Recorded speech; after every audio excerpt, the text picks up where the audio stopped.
80 years ago, ethnic Koreans living in then Soviet Far East were forced to migrate thousands of miles to parts of Central Asia.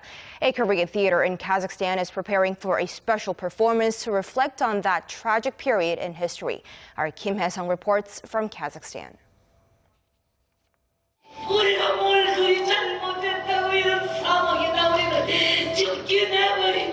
This is play, all performed in Korean that combines songs, musical elements, and dance.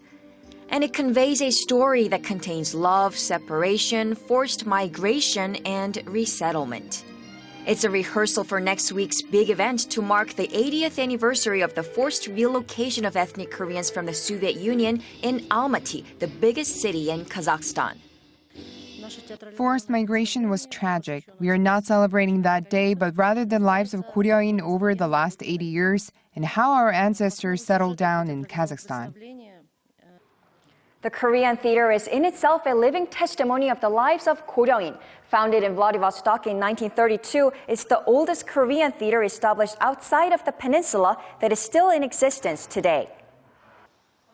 The National Theater has close to 100 performers, all ethnic Koreans, many of them fourth and fifth generations, whose parents and grandparents were also performers. I'm proud to be a member of the company, one of the only 3 in Kazakhstan given national status. My husband, his dad were performers here, and even my son is now a singer here. Between the 1930s and 1950s, the theater was in danger of disappearing as many Korean were relocated from Vladivostok and scattered to other parts of Central Asia. Yet to keep their Korean heritage, culture, and language alive, members of the theater stayed united and are passing down their story to the next generation to be introduced to the world. Kim Hae-sung, Arirang News, Almaty.